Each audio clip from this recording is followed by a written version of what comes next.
Rápidamente te pongo en contexto. David, ese hombre que la palabra lo definió como alguien conforme a mi corazón. A apenas sus 17 años. Yo no sé si recuerdas la historia, voy a hacer una breve reseña.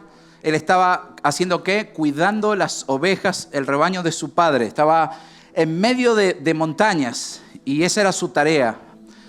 Un día llega profeta Samuel con una misión concreta y era ungir al próximo rey, quien en ese momento estaba al frente de esta nación. ¿Quién era? Saúl, muy bien, era el rey Saúl. Sin embargo, este rey que empezó con todo el favor, con toda la gracia, rápidamente tergiversó la misión, el propósito y aún la encomendación por parte de Dios. Y es que Dios dijo: esto que ustedes eligieron, querían un rey como lo tenían todas las naciones. ¿Vieron cómo el corazón se corrompe cuando el corazón no está apegado al Señor? E inmediatamente Dios provee de ese rey quien le iba a suceder. Y fue así que pasaron los 7 hermanos de David. Y el padre Isaí, cada uno de sus hijos por buen parecer, porque era el más grande, porque era el primogénito, porque este era el segundo, etcétera, etcétera. ¿Y qué decía el profeta cada vez que le presentaban? No es este, no es este, no es este, no es este. Y así fue el primero, el segundo, el tercero, el cuarto, el quinto, sexto, séptimo, no es este. Y el profeta dice: ¿acaso estos son todos tus hijos? Ah, no, por cierto, tengo uno que está ahí, el más chico, que lo que está haciendo es cuidar mi rebaño. Por favor, tráelo a este lugar. Y efectivamente, ¿qué es lo que sucede? Todos hemos repasado, visto o aprendido la historia con apenas 17 años. Ese jovencito que huele a oveja, ese jovencito del cual ni su padre se acordaba, pero el Padre Celestial, ni más ni menos, tenía reservado para él un reino. De manera que, ¿qué hace el profeta? Unge a David con apenas 17 años. 17 años. Y el segundo libro de Samuel nos dice que a sus 30 años, 17, recién a los 30 años, él asume como el nuevo rey de Israel.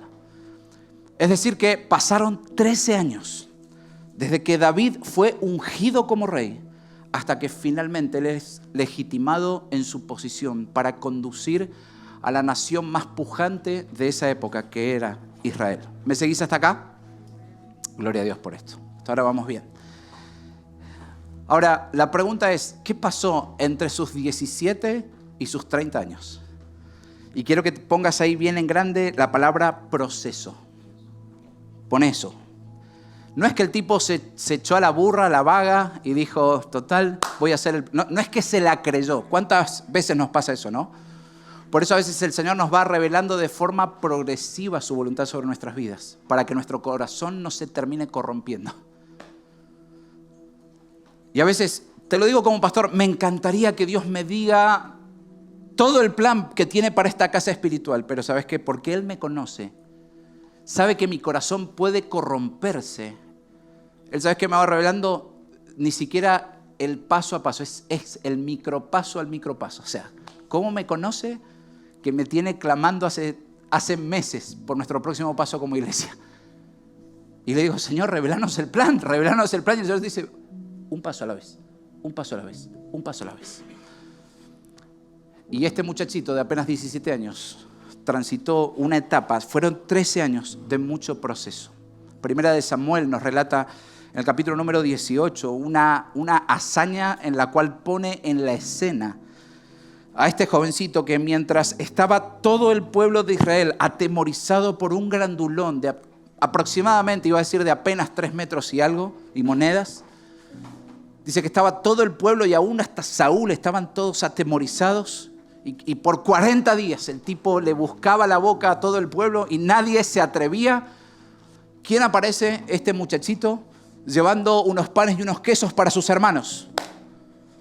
Y cuando, claro, él escucha que a quienes estaban cuestionando y a quienes estaban vacilando, no era solamente un pueblo, sino que era el pueblo del Señor.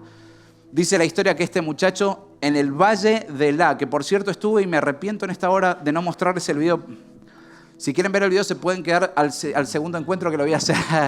Discúlpeme, pero Fue algo muy gracioso porque estábamos de un destino al otro y cuando vamos en el colectivo, uno de los guías nos dice, miren, a su derecha lo que están viendo es el Valle de Elá. Este es el lugar en donde David derrotó a Goliat.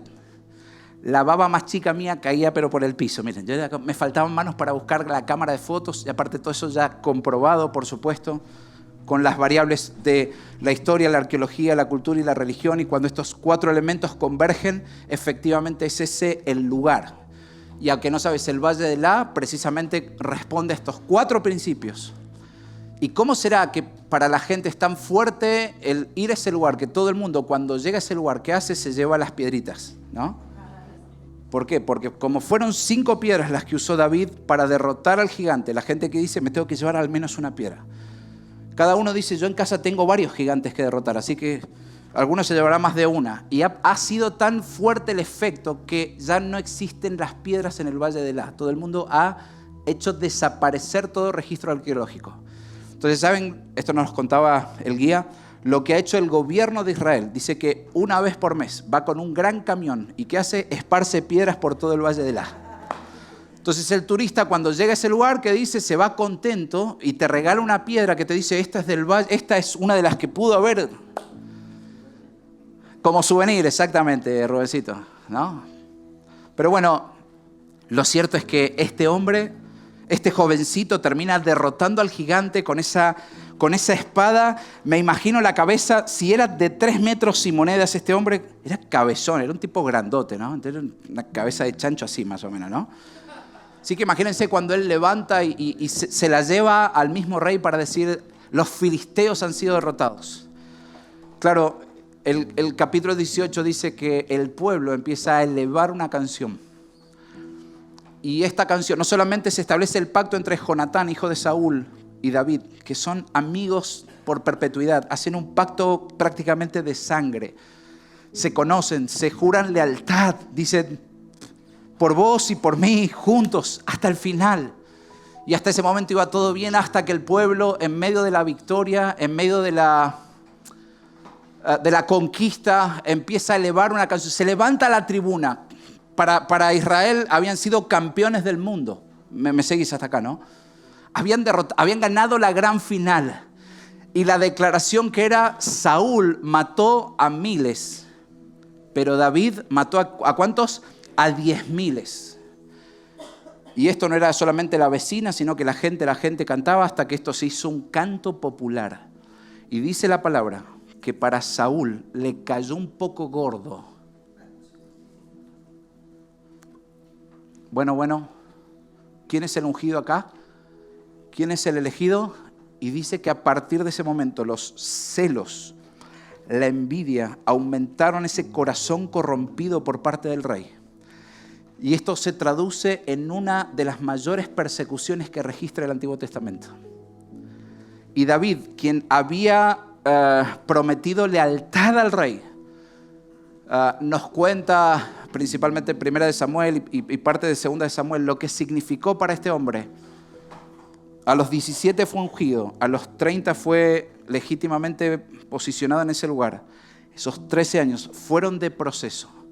No solamente él llega al lugar de la realeza, al palacio real, y dice que a través del instrumento, de la lira, era un músico, un adorador extraordinario.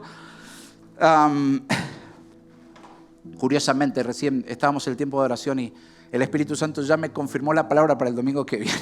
Así que tuve que sacar rápidamente el teléfono para decir, wow, Señor, gloria a Dios por esto. Gloria a Dios por esto. Entonces, y tiene que ver con la ciudad de David, justamente.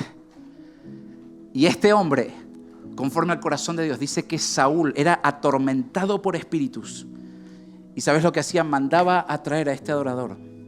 Porque era el único que por medio de su adoración, por medio de su música, apaciguaba esos espíritus que le perturbaban. Pero llegó un momento que dijo, se le termina este pibe. Este me está socavando mi liderazgo. Y Saúl le pide a lo que para nosotros hoy serían sicarios, hombres especialistas en matar a otros. Lo que para hoy podría ser, no sé, un sniper, un hombre que tiene una mira perfecta, una precisión, dice, buscó de los mejores soldados e inicia una de las mayores persecuciones que registra la palabra del Señor. Y en medio de ese contexto, David tiene que huir, tiene que escapar de ese lugar porque sabía que su vida corría peligro de vida. ¿Me seguís hasta acá, iglesia? ¿Estás acá? Gloria a Dios. Uno de los lugares a los cuales David recurre como ese lugar seguro es conocida como la cueva de Adulam o las cuevas de Adulam. Y este término en hebreo significa lugar de refugio o lugar de reposo. ¿Podés ver esto? Adulam igual a lugar de refugio, lugar de reposo. Así que David atemorizado, David confundido, como si el profeta dijo que yo iba a ser el próximo rey y de repente ahora llego hasta Adulam esquivando lanzas, corriendo sin tratar de dejar huellas o marca atrás porque si me enganchan me matan. Imagínate toda esa confusión o esa falta de entendimiento, el plan de Dios como diciendo ¿qué pasó? O finalmente lo que hizo el profeta Samuel sobre mi vida fue todo un verso, fue toda una pantomima, fue toda una actuación. ¿Cómo puede ser que ahora toda la nación de Israel me esté persiguiendo y mi vida corra riesgo aún de muerte? Sin embargo, llega a la región cerca de Gat, a la cueva de Adulam.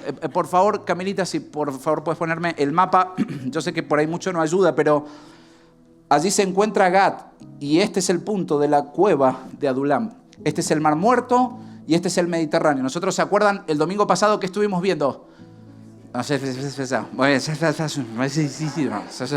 Y ahora no tienen tapabocas, así que ahora les leo los labios ahora. Más al norte, ¿qué era? Cesarea Marítima. ¿Vamos juntos? Cesarea Marítima. Muy bien, gloria a Dios. Ahora se queda tranquilo el pastor. Bueno, ok. ¿Está bien? Jope. ¿Está bien? Un poquito más abajo. Por supuesto que esto fueron cientos de años antes lo que te estoy contando ahora. Te dije que no lo iba a hacer de manera cronológica. Y acá está David, desde Jerusalén. Y se inicia la persecución contra David. Los mejores sicarios, los mejores soldados.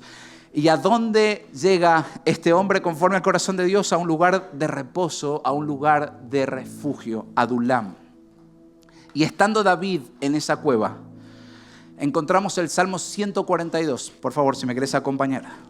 Escuchá lo que dice, Salmo de David, acerca de su experiencia en la cueva. ¿Podés ver esto? Adulam. Clamo al Señor. Ruego la misericordia del Señor. Ahí está David, en el lugar de reposo, en el lugar de refugio. Y dice, clamo al Señor, ruego la misericordia del Señor, expongo mis quejas delante de Él y le cuento todos mis problemas. Qué hermosa relación que tenía David con Dios, ¿no? Cuando me siento agobiado, solo tú sabes qué camino debo tomar. Vaya donde vaya, mis enemigos me han tendido trampas. Busco a alguien que venga a ayudarme. Escucha esto, pero a nadie se le ocurre hacerlo. Y esta parte me fascina. Nadie me ayudará. A nadie le importa un bledo lo que me pasa. ¿Alguna vez te sentiste así? Literal, ¿no? Entonces, dice el salmista, oro a ti, oh Señor, y digo, tú eres mi lugar de refugio. Adulam, ¿podés entender esto, iglesia, no? En verdad, eres todo lo que quiero en la vida. Oye mi clamor, porque estoy muy decaído. Rescátame de mis perseguidores, porque son demasiado fuertes para mí. Sácame de la prisión para que pueda agradecerte. Los justos se amontonarán a mi alrededor, porque tú eres bueno conmigo. Gloria a Dios por esto, mi hermano. Por favor, seguime. Salmo 18, del 17 al 20. Dice así el título de este salmo. Para el director del coro, Salmo de David, siervo del Señor, entonó este cántico al Señor el día que el Señor lo rescató de todos sus enemigos. ¿Y de quién más? Y de Saúl. Y dice, y cantó así. Wow, gloria a Dios por esto. Me rescató de mis enemigos poderosos, de los que me odiaban y eran demasiado fuertes para mí. Me atacaron en un momento de angustia, pero el Señor, ¿qué hizo? Me sostuvo. Me condujo a un lugar seguro, entre paréntesis, Adulam. Me rescató porque en mí se deleita. El Señor me recompensó por hacer lo correcto. Me restauró debido a mi inocencia. ¿Podés ver esto, iglesia? Por favor, acompáñame al Salmo 57, versos del 1 al 3. Dice así: para el director del coro, Salmo de David, de cuando huyó de Saúl y entró en una cueva.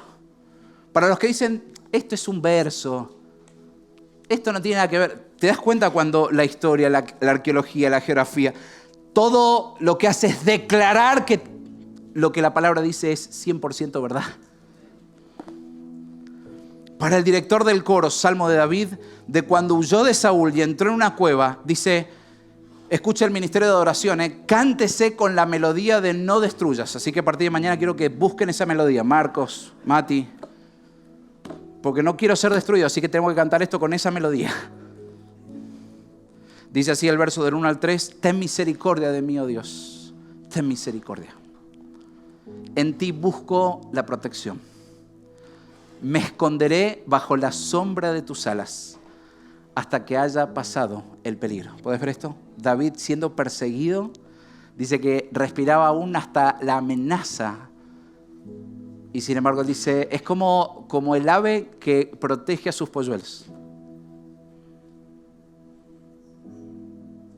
Clamo al Dios Altísimo, a Dios, quien cumplirá su propósito para mí. ¿Puedes ver esto? A los 17 años, él fue ungido como rey.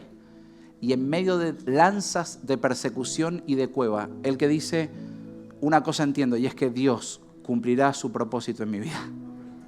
Y a veces a nosotros nos viene la desolación, nos viene la prueba, ¿y qué hacemos? Largamos todo por la borda. Dios se olvidó de mí, Dios no se acuerda de mí, yo soy un enemigo. Entramos en una crisis y terminamos pataleando, rezongando, dejo de ir a la iglesia, ¿no? Parece que la fe no funciona, al final fue todo. Sin embargo, David, ¿qué dice? Aún, y él escribe, es inspirado por el Espíritu Santo en medio de la persecución, mi hermano.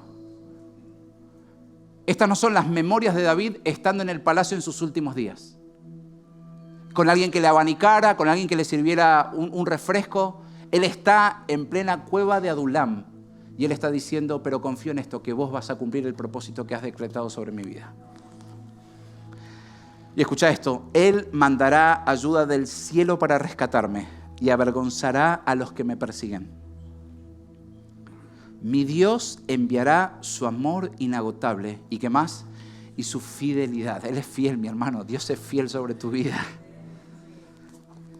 Y las circunstancias presentes no determinan el cumplimiento del propósito del Señor en la medida que vos y yo te ciñas al plan de Él. Verso 7. Dice, mi corazón está confiado en ti, oh Dios. Mi corazón tiene confianza. Con razón puedo, ¿qué dice? Cantar tus alabanzas. ¿En qué contexto? En medio de la persecución, mi hermana. En medio de la prueba, en medio de la dificultad. Y no era que le iban a disminuir el sueldo un poquito. No era que la inflación se iba a medio dígito más. No era que el dólar seguía escalando, su vida pendía de un hilo. Sin embargo dice, y en este lugar y en este contexto no dejaré de alabar tu nombre. Alguien conforme al corazón del Señor. Y ahí está David. ¿Dónde está? En Adulam, que significa lugar de refugio, lugar seguro, lugar de descanso. Esa es la cueva de la cual David encontró ese lugar. Y quiero compartir con vos un par de imágenes, porque nosotros estuvimos en ese lugar. Fue en el penúltimo día. Por favor, Cami, si podés poner, estas son las cuevas de Adulam, ¿podés ver? Estuvimos en ese lugar. Y las características de este lugar es que están hechas de piedra caliza, por eso son cuevas que se podían hacer. Miren el tamaño de esas cuevas. Les quiero compartir un videíto, el primero, Cami, porfa, para que vean la escala de lo que significa una cueva en esa región.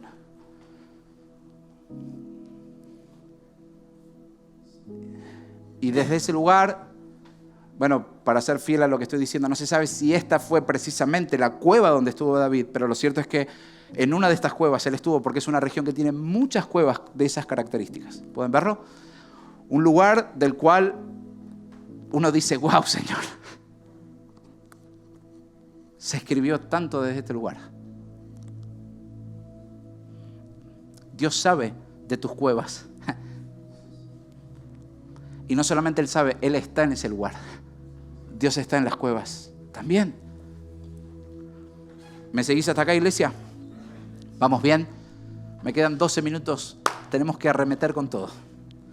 Primera de Samuel 22:1. Por favor, te quiero posicionar en este lugar. Y dice así. Este es el relato histórico de ese lugar. Dice, entonces David salió de Gat en pleno contexto de persecución de Saúl, dice, y escapó a la cueva ¿de qué? De Adulam. ¿Podés ver esto? Esto es el registro histórico, la palabra lo registra. Tuvo que rajar. Y dice, al poco tiempo sus hermanos y demás parientes se unieron a él allí. ¿Podés ver esto? ¿Te acordás cuando en el Salmo él decía, a nadie le importa un bledo mi vida? ¿Qué es lo que hace el Señor? ¿Lo rodea con qué? Con su familia. Dice que llega a la cueva de Adulam, él está solo, él tiene un trato con Dios, él es inspirado a escribir, él es inspirado a adorar al Señor, pero en medio de esa descarga que él hace, dice, Señor, pareciera que a nadie le importa un bledo mi vida. Y sin embargo, días más tarde dice que la familia llega hasta ese lugar para justamente afianzarlo, afirmarlo. Salmo 27, verso 10. Aunque padre y madre me abandonen, dijo David, yo sé que vos vas a recogerme en tus brazos, Señor. Nunca estaré solo. Sin embargo, este Dios de gracia y de propósito dice que rápidamente, ese padre, no voy a decir que tenía Alzheimer, pero ese padre olvidadizo, de repente dice que llega hasta ese lugar. Parientes rodean esa cueva como diciendo, hey David, no estás solo. Hey David, estamos acá para acompañarte. Sus hermanos y los demás parientes, dice que se unen a él. Se unen a él. Pero sin embargo, mirá lo que dice el verso número 2 de Primera de Samuel 22. Y dice que luego, y de repente uno dice, wow, se empieza como a armar la selección, digamos, ¿no? No leas eso. Ocultalo un minuto. Perdón, expolié algo. Y es como que David dice, bueno, parece que acá empezamos, vamos a jugar el mundial, así que vamos a traer a los mejores. Así que quiero un Di María, quiero un Messi, quiero un Dibu Martínez en el arco, quiero que este equipo pueda ser de temer, respetable. Quiero que aún el mismo Israel tema de nosotros. ¿Fue eso lo que le sucedió a David? Mirá lo que dice el verso 2. Luego otros comenzaron a llegar. Y hasta ahí David habrá dicho, wow, qué lindo. Se va como ensanchando esto, ¿no? Y qué buena que las cuevas son grandes porque podemos tener a mucha gente. Pero mirá los Messi que le empiezan a llegar a su equipo. Dice, hombres que tenían problemas o que estaban endeudados. O sea, que venían con el nuevo 31 debajo del brazo como diciendo que no me enganche la FI porque estoy en el horno, ¿eh?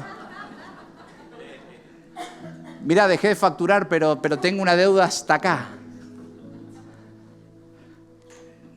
Entonces, David, que tenía su equipo de van ahí en la entrada y que te servía con el cafecito, ¿no? Y que te decía, qué lindo, estamos en casa. Claro, cuando el endeudado le mostraba la deuda, decía, bueno, no sé si está tan lindo que estés en casa, ¿no? Porque ¿cómo vamos a hacer con esto? ¿No? Me miran los contadores como diciendo, pastor, ¿qué está hablando? Bueno, lo que dice la palabra.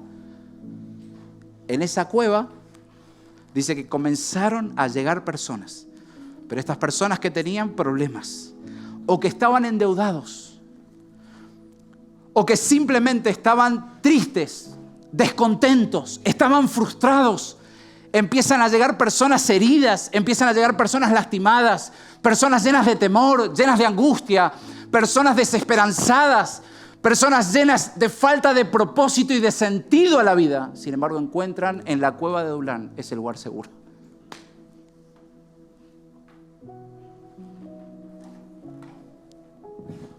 Mi hermano, la iglesia es la cueva de Adulam para el tiempo presente. Y cuando vos entraste a este lugar, nadie te pidió tu 931. Y si alguien lo dijo o lo hizo, ya mismo lo quiero acá y lo apedreamos ese tipo. Porque mi hermano, todos somos deudores. Todos tenemos problemas. Nos podemos sentir desprotegidos, frustrados, desilusionados. Claro que sí. Y aunque a veces la propuesta es la iglesia show y espectáculo, la iglesia McDonald's, le digo yo. Nos estamos por ir y nunca nos trajeron ni siquiera una bendita hamburguesa, así que ni los voy a nombrar. Pero mi hermano, la iglesia al tiempo presente se constituye en la cueva de Adulam, en el lugar de refugio, en el lugar seguro. ¿A dónde vas a ir? ¿Al reino de la desgracia, al sistema? ¿A ese que te muestran en las redes? A ese que te muestra una escena, una imagen de que todo es feliz, todo es bárbaro, pero mi hermano, el sistema nunca va a hablarte de las consecuencias de sus decisiones. Nunca. Nunca. Y que pase el que sigue. Y que pase el que sigue. Y que pase el que sigue. Sin embargo, es en el reino de la gracia del Señor en donde nuestra vida puede ser restaurada. Entonces, tengo 2 principios para compartir con vos en esta mañana. La cueva de Adulam es el lugar de nuestro entrenamiento espiritual. Por favor, anota eso. ¿Qué es Adulam para nosotros? Es el lugar del entrenamiento espiritual.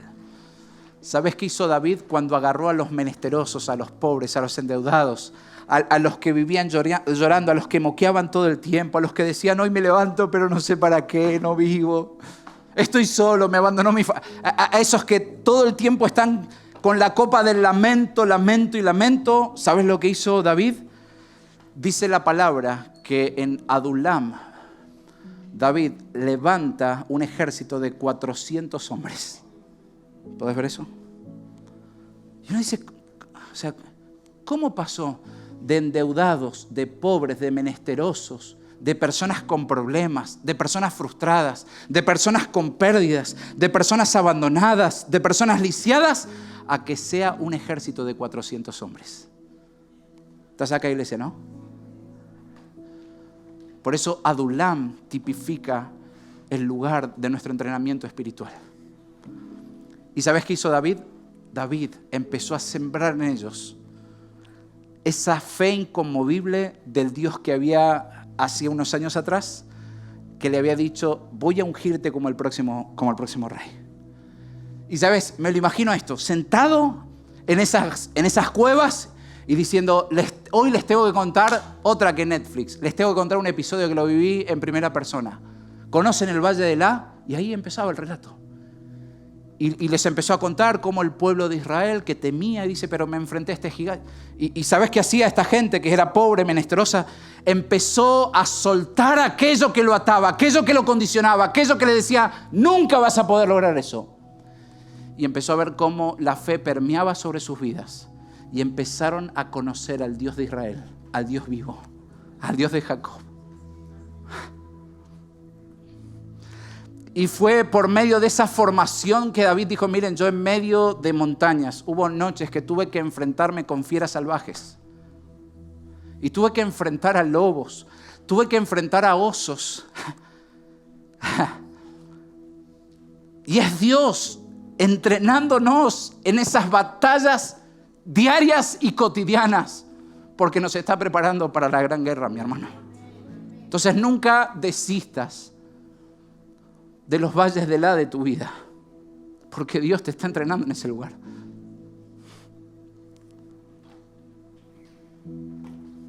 Adulam tipifica el lugar del proceso del trato de Dios sobre tu vida y sobre mi vida, donde los pobres, los menesterosos, los olvidados dicen, Señor, esto es lo que soy, pero yo sé que en tus manos terminaremos siendo alguien, lo que cantábamos hace un rato, deseable para tu presencia, Señor.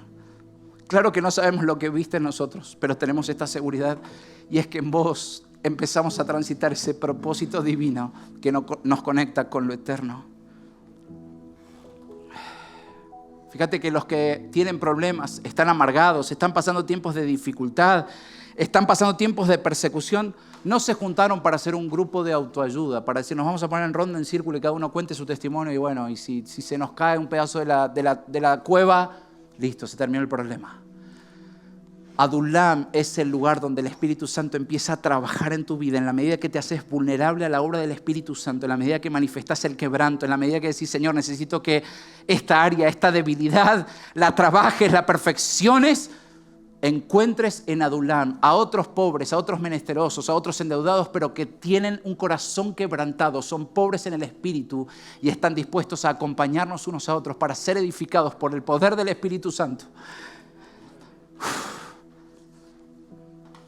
Y ver la naturaleza de Cristo en nosotros y que esto traiga esperanza de gloria.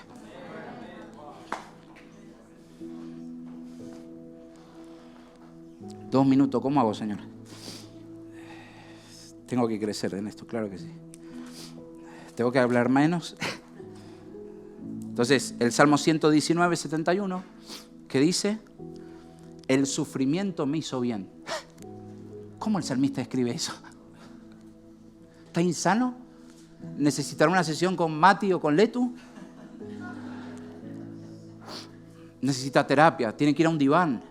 Escucha, el sufrimiento me hizo bien. Y acá te da la razón. Dice, porque me enseñó a prestar atención a tus decretos.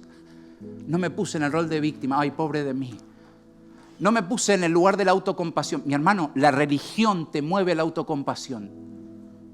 Y David ocupó ese lugar. Cuando él dijo, a nadie le importa un bledo mi vida. ¿Sabes qué estaba bien? Se estaba relamiendo él mismo, como diciendo, pobre de mí. Que no me llaman, que no me escriben, que no se acuerdan de mí. Mi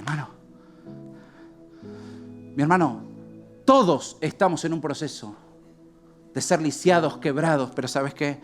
Cuando nos reunimos en la eclesía, en la iglesia del Señor, el poder de su Espíritu es el que nos restaura, el que nos transforma. Y es el que nos hace transitar de gloria en gloria, mi hermano. Vos tenés tu historia, yo tengo la mía. Vos tenés tu discapacidad, yo tengo la mía. Vos tenés tu cueva, yo tengo la mía. Pero cuando estamos en la cueva que el Señor nos permite compartir, experimentamos el poder de la restauración del Señor. Estás acá, iglesia, ¿no? Y entonces hasta veo al dolor, no como diciendo, sáquenme la mufa, sáquenme la mala onda. Pastor, vengo que me ore porque parece que la cintita roja y el ajo ya no da suerte. Mi hermano, nos reímos de eso, pero hay veces que la gente se piensa que porque yo toque la Biblia y hemos hecho de la palabra del Señor un amuleto para nuestra suerte. Mi hermano, deja que Dios en la cueva te trate por medio del Espíritu Santo y tengamos la necesaria humildad y el necesario quebrantamiento para reconocernos dependientes del mover del Espíritu de Dios. Para decir, ¿sabes qué? Puedo dar una apariencia, pero yo también soy un endeudado, soy un quebrantado. ¿Y sabes qué? En medio del dolor, Dios por su Espíritu te revela la medicina más pertinente y más efectiva contra cualquier cáncer. ¿Sabes qué es? La palabra vivificada por el poder de su Santo Espíritu, que sopla vida sobre vos y te levanta en el poder del Creador. 1, Adulam, lugar de entrenamiento espiritual. Pero también 2, Adulam, pasaron de ser pobres, menesterosos, endeudados, le escapaban a la FIP, le escapaban al ANSES, le escapaban a los deudores. Y no estoy diciendo, hoy el pastor me autorizó a hacer un endeudado empedernido. Mi hermano, no entendiste nada. Si te vas de acá diciendo, el pastor me autorizó a eso. No estoy diciendo eso. Paga tus cuentas, pagale a tu contador, claro que sí. Lleva tu monotributo al día. Lleva tu condición legal al día. Pero te estoy diciendo en la condición espiritual. En medio de ese lugar dice que fue un proceso en el cual los historiadores dicen que David, junto con estos hombres, estuvo años en las cuevas de Adulam. Y a veces la gente piensa que mágicamente Dios de un día al otro nos va... Dios tiene el poder para hacerlo, claro que sí, pero Dios es un Dios que ama los procesos. Porque Él más que glorificarse en los resultados, Él se regocija en tu proceso. Porque cuando el resultado es rápido, el corazón se corrompe rápidamente.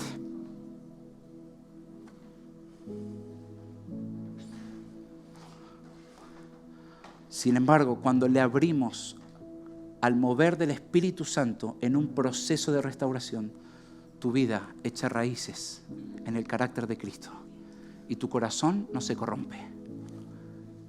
¿De qué está hablando el pastor? ¿Te acordás cuando Jesús sanó a los 10 leprosos? Eso fue una sanidad instantánea. De los 10, ¿cuántos regresaron a adorarle? ¿Podés ver? Los otros 9 que hicieron se corrompieron. Dios satisfizo mi necesidad. Dios de supermercado. Dios me sacó de la deuda, Dios me sanó de esto, Dios me bendijo, pero y después Dios de supermercado. No hubo proceso en esa persona. Sin embargo, Adulam tipifica que Dios ama los procesos de transformación. Entonces, ¿cómo 400 tipos de estas características pasaron a ser un ejército? Cueva de Adulam también tipifica un centro de entrenamiento estratégico para el ejército del Señor.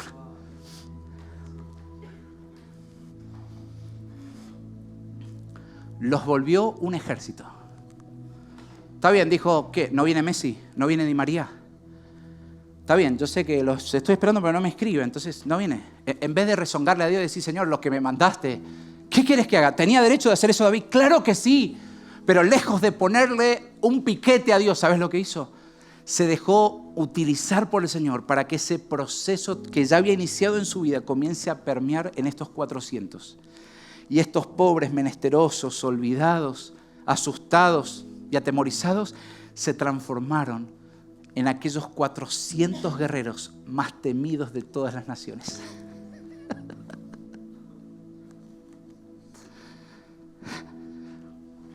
Y ya está el hermano diciendo, me voy de este lugar con el cuchillo entre los dientes.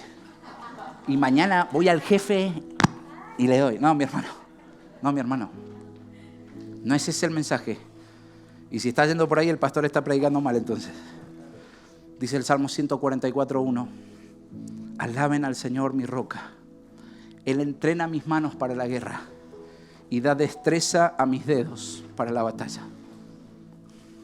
Toda cueva de Adulán en tu vida no es solamente ese lugar para tu restauración. Porque quiero decirte, necesitamos todos ser restaurados, ser sanados. Y no es una vez y para siempre. Todos necesitamos pasar por Adulán. Y algunos más de una vez por año, claro que sí. Y algunos la gambetean, la esquivan. Todos necesitamos pasar por Adulán. Pero ¿sabes qué? Aquellos que perseveran en el proceso ven también en Adulán un centro de operaciones táctico de guerra para el mayor ejército que el Señor está levantando, para el cumplimiento de su propósito, mi hermano. Y te decía, ¿cómo pasaron de ser estos 400 menesterosos a estos 400 temidos? Y con esto estoy terminando. Segunda de Samuel 23. Vos hacés así la página, entonces llegás de Primera de Samuel a Segunda de Samuel. Pero mientras vos das vuelta a la página, acá hubo proceso, hubo vida, hubo lágrimas. Hubo gente que se dejó tratar por el Señor. Hubo gente que dijo, si vos no haces algo con esto, me muero. Entonces, Segunda de Samuel 23, del 13 al 17, dice así, cierta vez durante la cosecha, cuando David estaba, ¿dónde? En la cueva de Adulam, 400. El ejército filisteo estaba acampando en el valle de Refaim. Y escucha esto, los tres dice. ¿Los tres? ¿Qué es Dios Padre, Hijo y Espíritu? No, tranquilo, no es eso. Entonces ahí la palabra nos amplía. Los tres, que formaban parte de los 30. Escucha esto, un grupo selecto entre los hombres de guerra de David. ¿Puedes creer? O sea, no solamente hizo un ejército, sino que dentro del ejército hizo un equipo táctico y dijo, tengo 30... La palabra lo dice, después léelo en el capítulo completo. Son 30, de los 400 hay 37 que son mi elite de ejército. Y no te cruces conmigo porque te mando a uno de esos y la dejás de contar. Estás acá, iglesia, ¿no? Y vos decís, ¿quién vino? ¿Messi? No, fueron los pobres, los menesterosos, mi hermano. Los que se dejaron tratar en la cueva por el Espíritu del Señor. Y dice que descendieron a la cueva para encontrarse con Él. Y en aquel tiempo David se alojaba en la fortaleza y un destacamento filisteo había ocupado la ciudad de Belén. Lo estaban como sitiando. Pero en esta oportunidad David no solamente tenía 400 preparados, sino que tenía un equipo de élite. Y estos hombres le habían prometido lealtad hasta el último suspiro de su vida, con el propósito de que David viera el cumplimiento del propósito de Dios sobre su vida. ¿Estás acá, iglesia, no? David les comentó a sus hombres, me encanta esto, un vivo deseo. ¿Viste cuando estás poniendo el fueguito y mientras estás preparando o esperando la brasa, o decís, che, qué lindo sería hacer esto o aquello otro? Bueno, ese es el contexto, más o menos. David les comentó a sus hombres un vivo deseo. Dice, cómo me gustaría tomar un poco de esa buena agua del pozo que está junto a la puerta de Belén. Claro, en su juventud, Belén era un lugar absolutamente cercano a él y él sabía que el agua que había en ese lugar era casi única, era un agua de manantial, fresca. Era como decir, estoy en Villavicencio o Eco de los Andes. Hoy me vine re marquero, pero bueno, para que lo entiendas. Y escucha esto. O sea, David solamente tira el deseo. Entonces los tres dice que atravesaron las líneas filisteas. ¿Escuchá lo que estoy leyendo? O sea, el rey lo dijo. Entonces los tres atravesaron las líneas filisteas. Sacaron agua del pozo junto a la puerta de Belén. O sea, y se la llevaron ¿a quién? A David. ¿Qué está diciendo el pastor? Entonces, ¿que lo que el pastor diga es lo que tengo que hacer? No, mi hermano, no es eso. Hay uno que es rey de reyes y señor de señores. Y él está preparando al mejor ejército para el cumplimiento de su plan.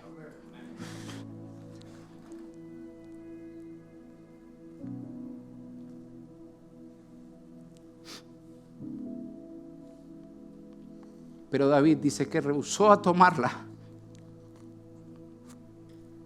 En cambio, las derramó como ofrenda al Señor. Y me dice, ¿me estás tomando el pelo? Fabi recién me trae un té espectacular y es como que yo dijera, y ahora lo tiro. Fabi, ¿qué va a decir? Pastor, ¿qué le pasa? Y acá está la razón, mi hermano. No permita el Señor que la beba, exclamó David. Esta agua es tan preciosa como la sangre de estos hombres que arriesgaron la vida para traérmela. ¿Puedes ver esto? ¿Puedes ver cómo el Rey de Gloria está preparando un ejército al cual ese ejército le ha prometido una lealtad que no solamente involucra su vida, sino hasta su misma muerte, con tal de que la causa del Rey llegue a la máxima exaltación?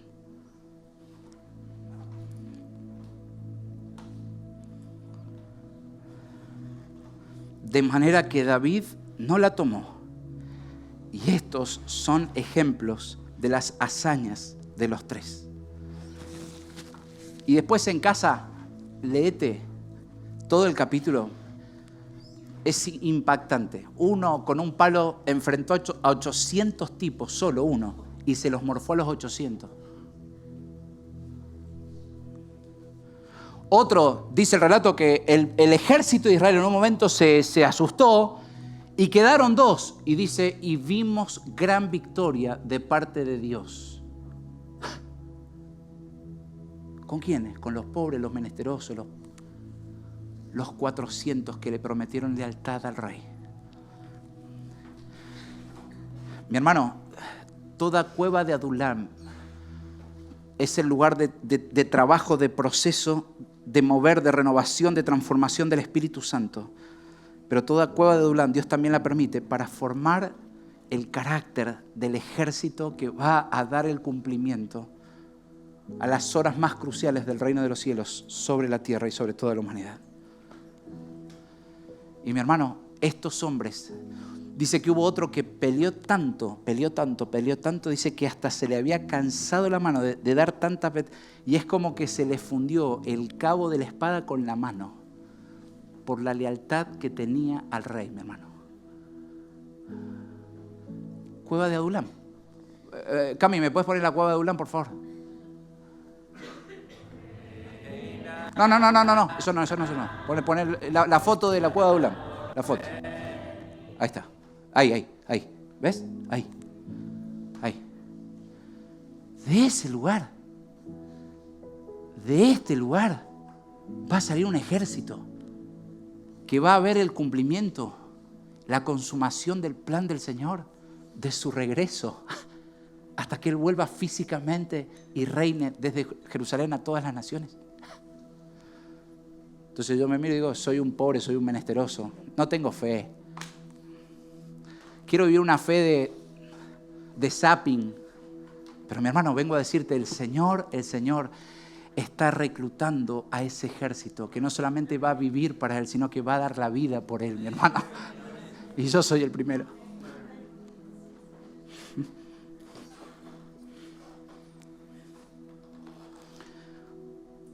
Adulam representa el lugar donde se forjan los valientes, mi hermano.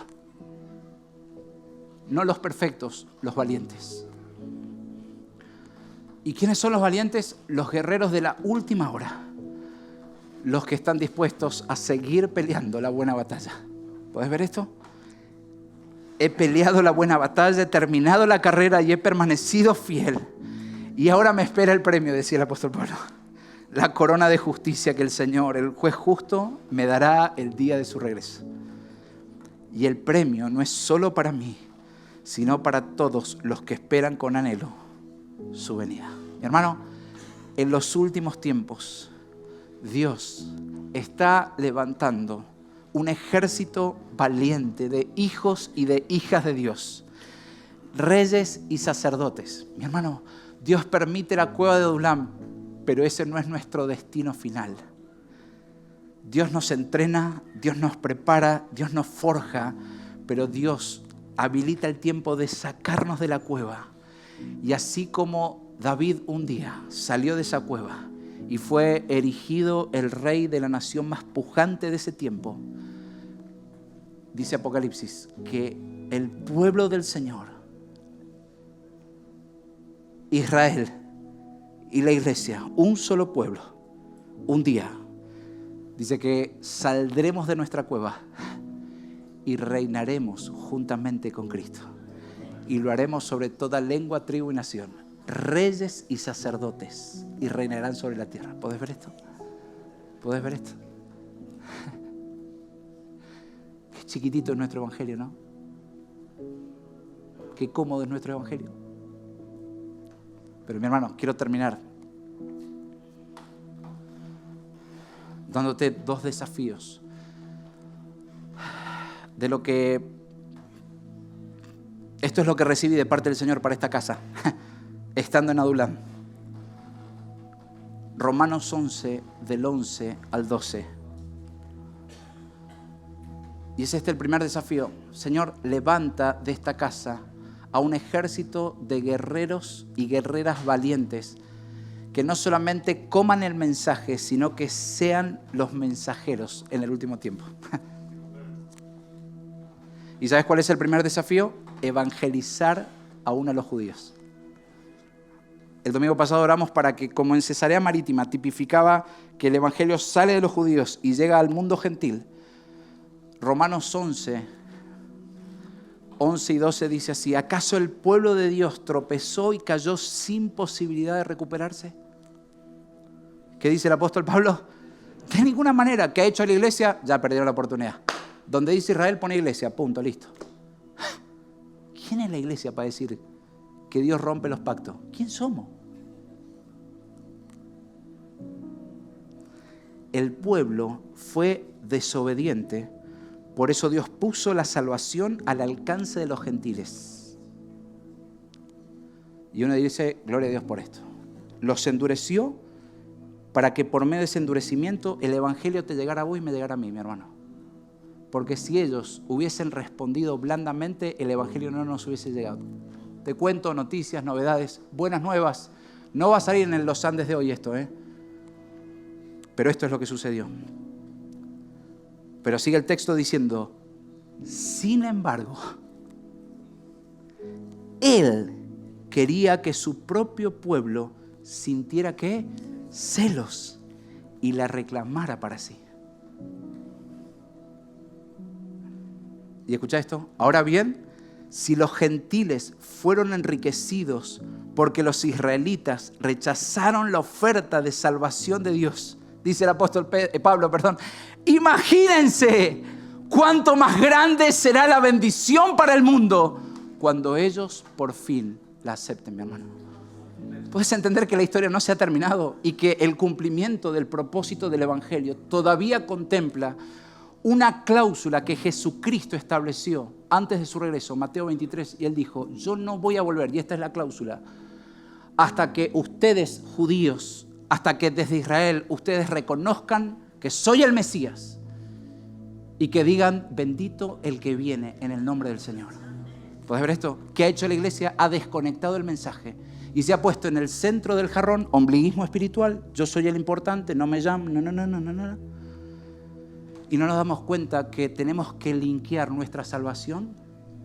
Y para esta casa que ama y está aprendiendo a amar el regreso de Jesucristo, no puede desconectarse de lo que significa que eso no va a suceder hasta que Israel reconozca en Jesucristo el Mesías, el enviado. ¿Puedes entender esto, iglesia? Y quédate tranquilo, no tenés que comprenderlo hoy todo. Segundo semestre del día, voy a abordar el tema Israel. Esta semana lo estuve debatiendo con Dios y ya está. Y el Señor va a ensanchar un poquitito más nuestra comprensión de lo que significa el entendimiento de este plan perfecto. Pero por lo pronto te digo, Dios está levantando un ejército de guerreros, guerreras valientes, que digan, Señor, vamos a empuñar tu mensaje y seremos los mensajeros desde la Argentina, desde Mendoza, ¿hasta qué? Hasta Israel, Señor. Hasta Israel.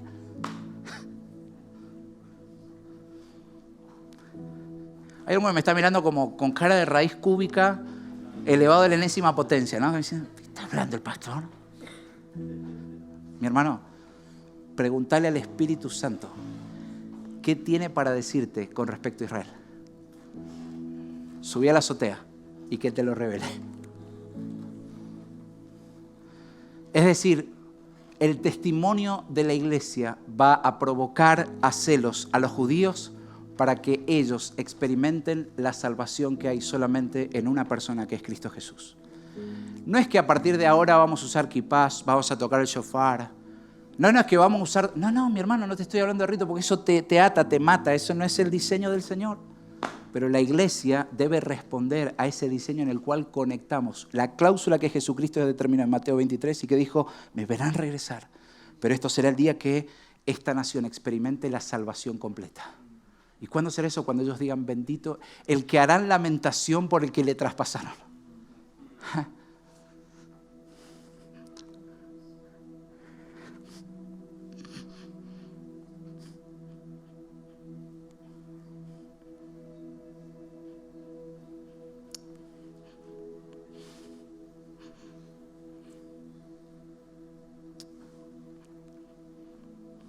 Porque, mi hermano, el Señor murió en la cruz por vos y por mí y permitió que el corazón de ellos sea endurecido para que vos y yo alcancemos salvación. Pero escucha esto, será la iglesia del Señor la que llevará a Israel a Jesucristo.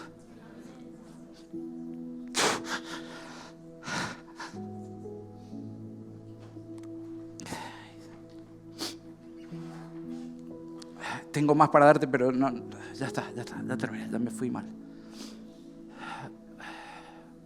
Solo quiero decirte lo siguiente. El 80% de Israel es una nación atea.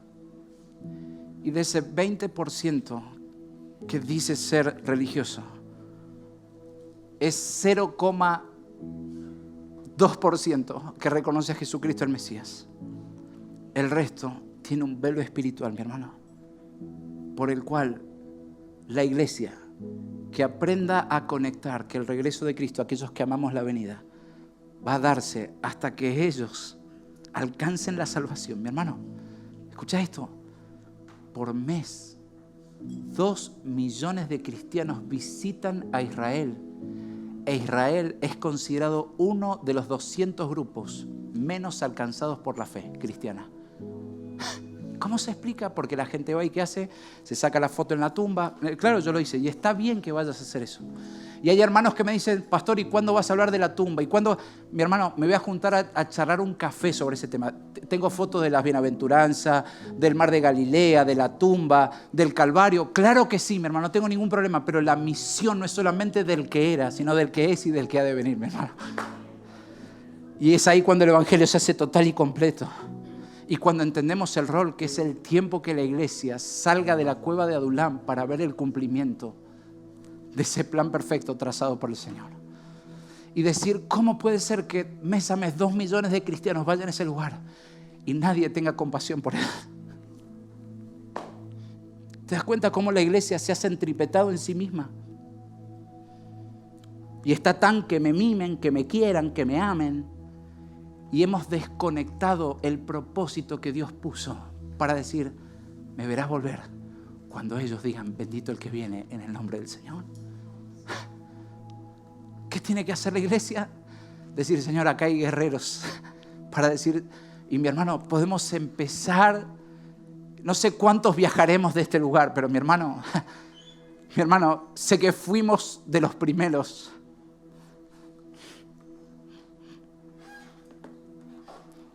Para un tiempo profético que se abre sobre esta casa. Y mi hermano, nosotros ya podemos activar el evangelio en comunidades que están en este lugar. Compasión por ellos.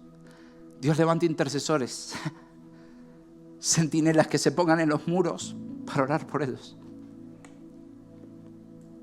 Es justo que ellos también escuchen del Mesías y alcancen salvación y perdón. Y el segundo desafío de los guerreros de Adulam no es solamente evangelizar a los judíos, sino estar dispuestos a dar la vida a causa del evangelio, mi hermano. Algunos Dios los usará para tocar a judíos y a otros donde el Señor nos pone para que la salvación siga corriendo, mi hermano. Siga corriendo. Porque el que quiera salvar su vida la perderá.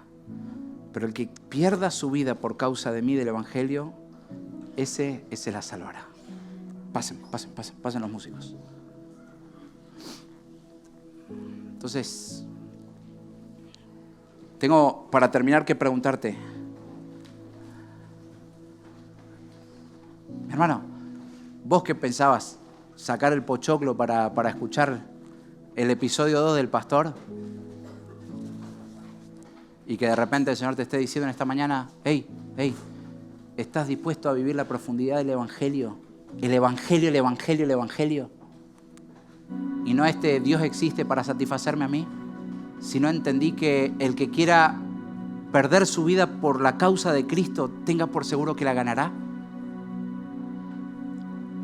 De esos 400 que se están levantando, mucho más por supuesto, a lo largo del mundo entero, que están siendo despertados de congregaciones para decir, Señor, no solamente entendemos el plan, sino que nos disponemos a responder ese plan. Y así como lo hicieron estos 400 que le prometieron lealtad al Rey, en esta mañana yo quiero prometerte mi lealtad, Señor, para que tu evangelio corra, no solamente a través de mi vida. Y si acaso alguno tiene el honor de morir por Cristo, de ser un mártir por Cristo, mi hermano, qué chiquitito está mi evangelio, mi hermano. Pero mi hermano, vienen días de definición de la iglesia, días de jugar al juguete espiritual religioso. A los que creemos que el Señor es un llavero que llevo en el bolsillo y que vengo cuando me acuerdo, llegan días de los cuales el Señor dice, a los que están en Adulam, salgan, porque el Rey de Gloria viene. Te pregunto, ¿te encontrará el Señor?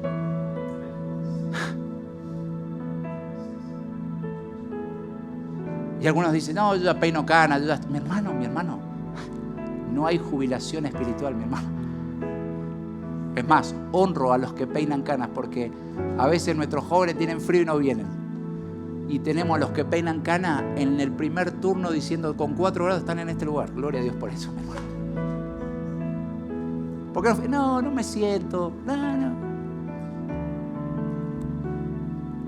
Y el Señor dice, miren, estoy preparando un ejército, y la vas a ver pasar,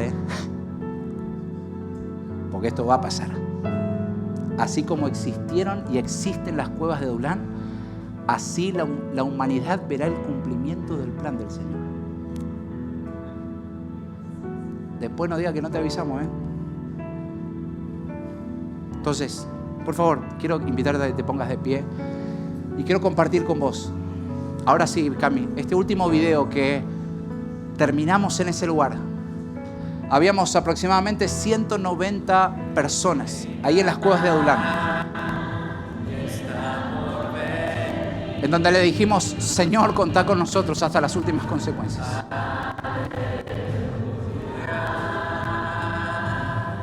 $200 personas. Imagínate lo que fue en el tiempo de David. Desde ese lugar salía una canción elevada por 400 soldados diciendo, prometemos lealtad hasta el final, hasta el final, hasta el final.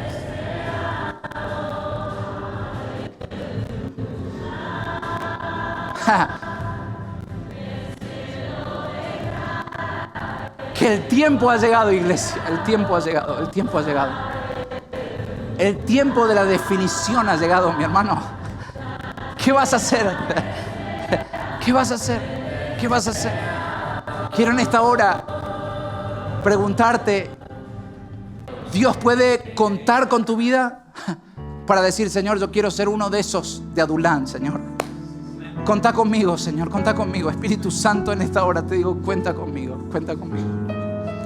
Y si es esta tu realidad, yo te pido en donde estés ahí, levanta tu mano y dile, Espíritu Santo, aquí estoy. Heme aquí, Señor, heme aquí, heme aquí. Aquí estamos, Señor, no sé cuántos seremos, pero los que estamos, Señor, queremos alistarnos, no a la iglesia del supermercado, queremos alistarnos a una lealtad que no solamente nuestra vida responda a tu gloria, sino que hasta nuestra misma muerte y aún nosotros muertos, otros te conozcan por medio de nuestro testimonio, Señor.